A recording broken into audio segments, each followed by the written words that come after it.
નમસ્કાર, જય હિન્દ. ઇન્સ્પાયર ગુજરાતમાં હું ધવલ મારું આપ સૌનું હાર્દિક સ્વાગત કરું છું. દોસ્તો, હાલની જે પરિસ્થિતિ છે એટલે દેશની રાજધાની દિલ્હીની અંદર લાઠીચાર્જ, આંસુ ગેસ, પથ્થરબાજી અને આ આખી જે પ્રોટેસ્ટ છે એ પ્રોટેસ્ટ હવે દિવસે ને દિવસે મોટી થતી જાય છે. તો ત્યારે કેટલાક સવાલો એ આપ સૌ લોકોના મગજમાં એ ચોક્કસથી આવતા જશે કે શા માટે સરકાર આ પ્રોટેસ્ટને હજી આગળ વધારી રહી છે, શા માટે સરકાર એ સંવાદની રાજનીતિ જે સંવાદ જે છે એ શરૂ નથી કરતી. તો એના ઉપર આપણે એક ઓવરવ્યૂ જે છે સમજીએ કે આ દેશની અંદર એમ કહેવાય છે, ઘણા બધા લોકો એવું કહે છે કે દેશની અંદર આઝાદી પછીની જે ફ્રીડમ મુવમેન્ટ જે થઈ એના પછીની આ બીજી ફ્રીડમ મુવમેન્ટ જે છે તરીકે ઓળખાવે છે. શ્રી સોનમ વાંગચુક જે હાલ પણ અનશન ઉપર છે એ પણ આ આખી ઘટનાને એ ફ્રીડમ ફાઇટર મુવમેન્ટ 2.0 તરીકે ઓળખાવે છે.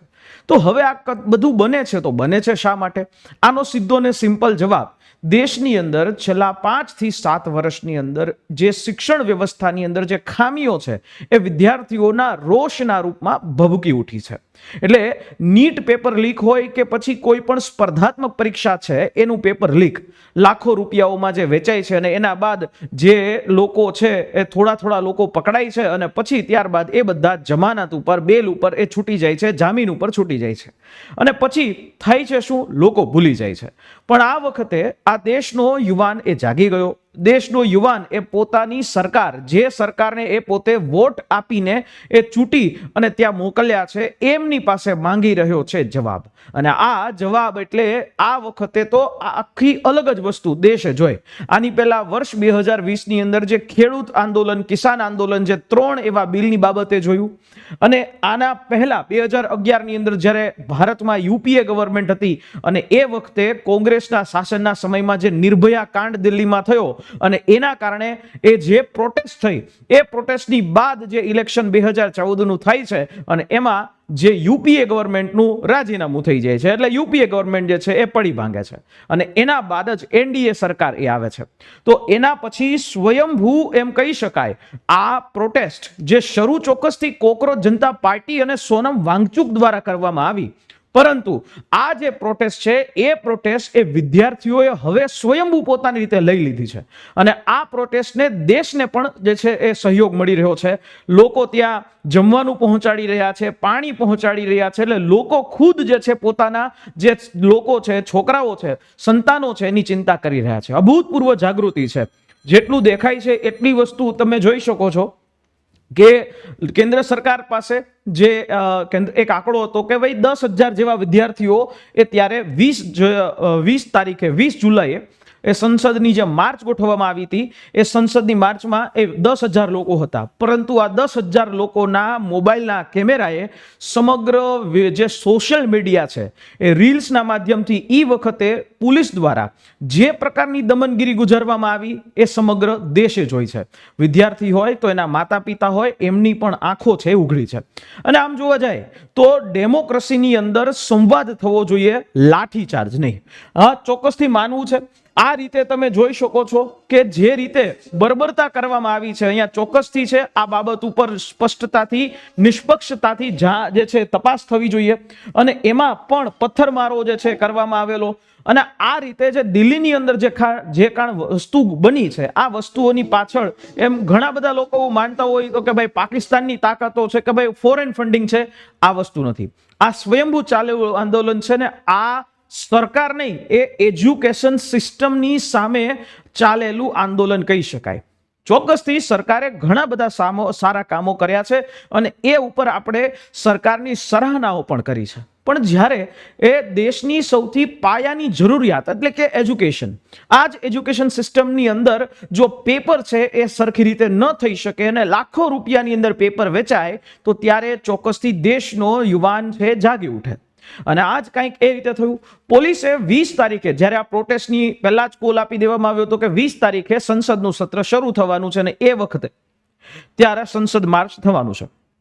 પોલીસની જે ધારણા હતી કે આ આખા જે કોકરોચ જનતા પાર્ટીના આંદોલનને એ આપણે દબાવી દેશું, આ વસ્તુ સદંતર નિષ્ફળ રહેવી. પોલીસ દ્વારા જે રાતોરાત પોલીસ કમિશનર છે બદલાવવામાં આવ્યા અને દિલ્હીના પોલીસ કમિશનર બદલાવીને બીજા દિવસે સવારના પોરમાં સોનમ વાંગચુકની જે રીતે ધરપકડ કરવામાં આવી, સમગ્ર દેશે આ વસ્તુ જોઈ અને આના બાદ જે જનતાની અંદર જે સ્ટુડન્ટ જે પ્રોટેસ્ટ કરે છે, જે સ્ટુડન્ટ ઘરે હતો, એના સુધી પણ આ વિડીયોઝ પહોંચ્યા અને એ જ પણ હવે રોષે ભભૂકી ઉઠ્યો છે. ત્યારબાદ જે પણ લોકશાહીની આપણે વાતો કરીએ છીએ તો લોકશાહીની વાતોની અંદર લગભગ 30 દિવસ થવા આવ્યા. સરકાર શ્રી તરફથી એક પણ પ્રકારનો સંવાદનો માર્ગ છે એ ખોલવામાં ન આવ્યો અને જ્યારે 20 તારીખની પ્રોટેસ્ટ થઈ ત્યારબાદ સંવાદનો માર્ગ ખોલવામાં આવ્યો અને આ લોકોની માંગણી જે શિક્ષણ પ્રધાન ધર્મેન્દ્ર પ્રધાન, શિક્ષણ જે છે પ્રધાન એટલે કે શિક્ષણ મંત્રી ધર્મેન્દ્ર પ્રધાનનું રાજીનામું, દેશની શિક્ષા વ્યવસ્થાને સુધારવા માટે જે છે એ માંગણી કરી રહ્યા છે. તો એ ચોક્કસથી છે કે રાજીનામું એ સોલ્યુશન નથી, પણ લોકો આ યુવાનો એ એવું કહી રહ્યા છે કે આ જે ધર્મેન્દ્ર પ્રધાનનું રાજીનામું થશે તો એક જવાબદારી નક્કી થશે કે કોઈ પણ મંત્રી છે કાલ સવારે કોઈ પણ એવું ખોટું કામ કરે છે તો રાજીનામું આપવા માટે તૈયાર રહેવું પડશે.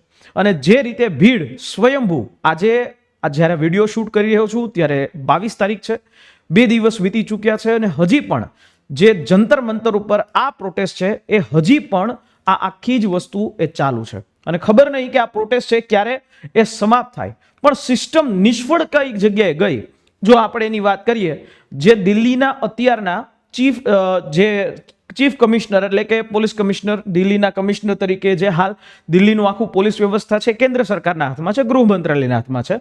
નવા પોલીસ કમિશનર જે ઓલરેડી આઈબીમાંથી એને સીધી ટ્રાન્સફર કરવામાં આવે છે દિલ્હી તરીકે. હવે એને આઈબીમાં ઇન્ટેલિજન્સ બ્યુરોનો અનુભવ હતો, ગ્રાઉન્ડ લેવલનો એનો અનુભવ ન હતો, એટલે એ આંદોલન કઈ રીતે કરવું એની તૈયારી જે છે એવું લાગે છે કદાચ શૂન્ય હશે. સાથે સાથે અહીંયા જે સ્ટુડન્ટ્સ હતા એ સ્ટુડન્ટ્સ કેટલા હતા એનો સંપૂર્ણ સાચો આંકડો પણ નહોતો, એટલે ઇન્ટેલિજન્સની બાબતમાં પણ સરકાર સિસ્ટમની ચૂક એ અહીંયા થાય છે. સાથે સાથે જ્યારે એ ભીડ છે સંસદ પાસે આવતી જાય છે, દેશે એક એવા દ્રશ્યો જોયા કે સ્નાઇપર્સ જે છે લઈ અને દેશના યુવાનોની સામે જે છે તાકવામાં આવી છે, દેશના યુવાનોની સામે બંદૂક એ તાકવામાં આવી છે સંસદ ભવનના પરિસરમાં. આ દ્રશ્ય સમગ્ર દેશે જોયા. એટલે અને સાથે સાથે જે ટીયર ગેસ છોડવામાં આવ્યા એ ટીયર ગેસના શેલ એ પણ એક્સપાયર્ડ થઈ ગયેલા હતા. તો આ સિસ્ટમ જે છે એ સિસ્ટમ જે આંદોલન જે છે એ ચાલી રહ્યું છે એ આંદોલનને નિષ્ફળ બનાવવાનું છે, તો એમાં પણ આ જગ્યાએ સિસ્ટમ છે એ ફેલ નીવડી. સાથે વિદ્યાર્થીઓના પક્ષે ઘણો એ આરોપ પણ છે કે દિલ્હી પોલીસની જે સાથે જે લોકો લાકડીઓ લઈ અને વિધાઉટ એટલે કે ડ્રેસમાં, સિવિલ ડ્રેસની અંદર, અને ઇવન દિલ્હી પોલીસની ઘણી બધી જે છે એ ફોર્સ દ્વારા નેમ પ્લેટ પણ નહોતી, જેથી કરીને કાલ સવારે કોઈ ઇન્ક્વાયરી પણ ન થઈ શકે. આવા આરોપો છે લાગવામાં આવ્યા અને એના દ્રશ્યો છે દેશે પણ જોયા.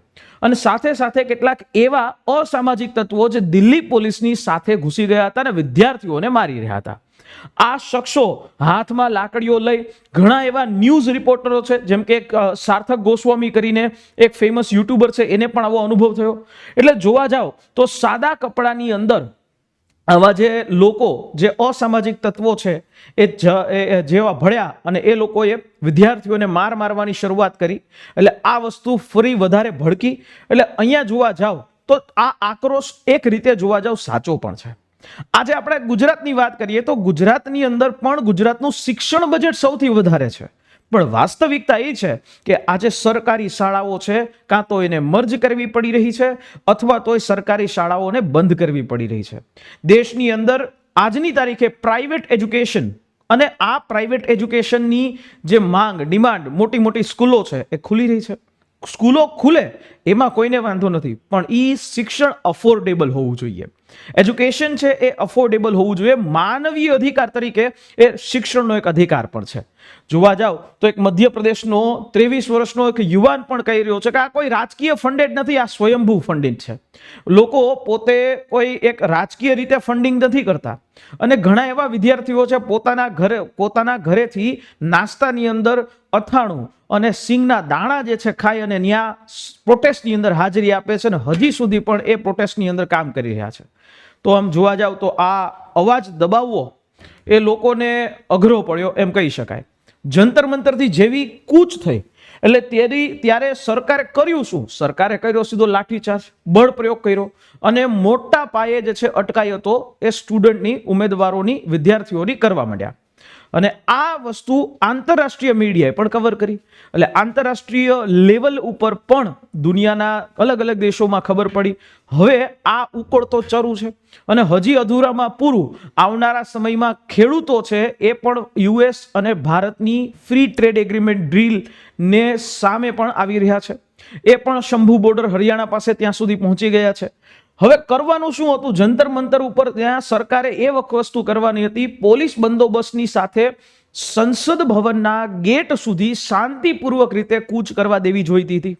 અને એમાં સંસદનું એક સર્વદલીય બેટ જે છે એક આખી સમિતિ બહાર આવે, વિદ્યાર્થીઓને સાંભળે અને વિદ્યાર્થીઓની માંગણી છે સંસદમાં રજૂ કરે તો આ મેટર છે ન્યા સોર્ટ આઉટ થઈ જતી હતી.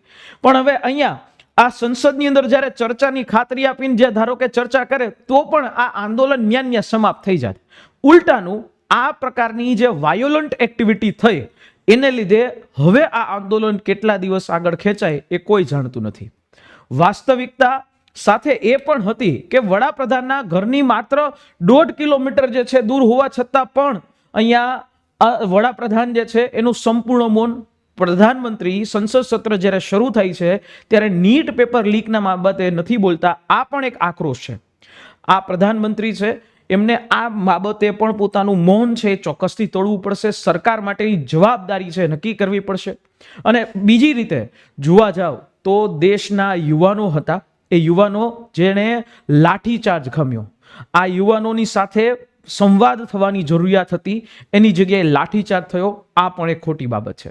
સાથે સાથે જોવા જાવ તો આ દેશની સંસદમાં દર 5 વર્ષે ઇલેક્શન થઈ છે, પણ આ દર 5 વર્ષે ઇલેક્શન બાદ જ્યારે સરકાર છે એ પોતે અહંકારમાં આવી જાય છે ત્યારે આ જ જનતા એને વોટના માધ્યમથી એને નીચે પણ ઉતારી શકે છે, સરકારના જે સત્તાના તખ્તમાંથી પણ નીચે ઉતારી શકે છે. સંસદ સંવાદ માટે છે. જોવા જાવ તો સંસદ લોકોના જ મુદ્દાઓને ઉઠાવવા માટે છે. પણ આજે શિક્ષા જેવો શિક્ષાનો મુદ્દો, જો એજ્યુકેશન સિસ્ટમનો મુદ્દો સંસદમાં જો ન ઉઠે તો ક્યાં ઉઠે? એટલા માટે આ દેશદ્રોહ નથી, આ દેશની પીડા કહી શકાય, આ દેશની હાલની પરિસ્થિતિ કહી શકાય. અને આની અંદર એ દરેક વ્યક્તિઓએ વિચારવું છે. હવે આવનારો સમયમાં થશે શું? હવે આવનારા સમયની અંદર જોવા જાવ તો જંતર મંતર ઉપર ત્યારે 20 તારીખે જે બધાય મંચ તોડી પાડવામાં આવ્યા હતા, ફરી પાછા મંચ જે છે સજાવી દીધા, ફરી પાછું આંદોલન છે ચાલુ થઈ ગયું. અને કાલે પણ એટલા જ જોરશોરથી આ આંદોલન 21 તારીખે પણ ચાલુ રહ્યું. અને એવું લાગે છે કદાચ આજે પણ આ આંદોલન હજી ચાલુ રહેશે. પણ આની આગ હવે આખા દેશમાં ફેલાઈ ચૂકી છે. દેશની અંદર અલગ અલગ જગ્યાએ ગુજરાત, મહારાષ્ટ્ર, બિહાર, ઉત્તર પ્રદેશ, બધી જગ્યાએ, મધ્યપ્રદેશ આંદોલનો થવા માંડ્યા છે. ઉલટાનું અરવિંદ કેજરીવાલે પણ ત્યાં જઈ જંતર મંતર ઉપર પોતાના બેનને સંતાનોને લઈ અને ત્યાં પ્રોટેસ્ટમાં જોડાયા. અને જે છોકરાઓ, જે વિદ્યાર્થીઓ એ અરેસ્ટ કરવામાં આવ્યા હતા, ડિટેન કરી લેવામાં આવ્યા હતા, એમને છોડાવ્યા. બીજા પક્ષે કોંગ્રેસ અને સમાજવાદી પાર્ટી પણ એક્ટિવેટ થઈ. કોંગ્રેસે રાહુલ ગાંધીનું આખું જે ડેલિગેશન, આખું જ રાહુલ ગાંધીનું એક આખું તંત્ર જે સીધે સીધું પ્રધાનમંત્રી વડાપ્રધાનના ઘરની સામે જઈને બેઠું અને જવાબદેહી માંગી રહ્યું છે. એટલે આમ જોવા જાવ તો વિપક્ષ છે એમને પણ સજીવન થવાનો એક મોકો સરકારે આ હાથમાં આપ્યો એવું લાગે છે. અને આવનારા સમયમાં કે આ આંદોલન હવે એ સ્પોન્ટેનિયસ બની ગયું છે, સ્વયંભૂ બની ગયું છે. આ આંદોલનની અંદર જ્યારે જે આંદોલનકારીઓની ડિમાન્ડ સંપૂર્ણ થશે ત્યારે જ આ જેનઝી આંદોલન છે એ પૂરું થઈ રહ્યું હોય એવું લાગે છે. પણ હા, સોનમ વાંગચુક છે, એ સોનમ વાંગચુકની અંતર્ગત અત્યારની પરિસ્થિતિની વાત કરીએ તો હાલમાં એને મેદાન્તા હોસ્પિટલમાં એ હાઈકોર્ટના આદેશની સાથે એ ખસેડવામાં આવ્યા છે. તો સંસદની આ લોકોની માંગ હવે ખાલી એટલી છે કે એક પ્રતિનિધિ મંડળ સંસદમાંથી આવે અને આ મુદ્દે દેશના યુવાનોને એશ્યોર્ડ કરે, દેશના યુવાનોને ખાતરી આપે કે હવે પછી ભવિષ્યની અંદર આવી કોઈ ઘટના નહીં થાય. એટલે બાકી જોવા જાવ તો દર 5 વર્ષે ઇલેક્શન આવે છે તો એ નક્કી છે કે આવનારા સમયમાં સરકારના માટે થોડા કપરા ચઢાણો હોય.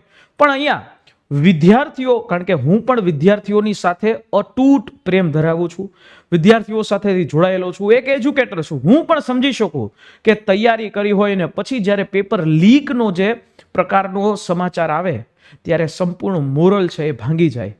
અને આ બાબતે સરકારે આ સિસ્ટમને હવે સુધારવી તો પડે.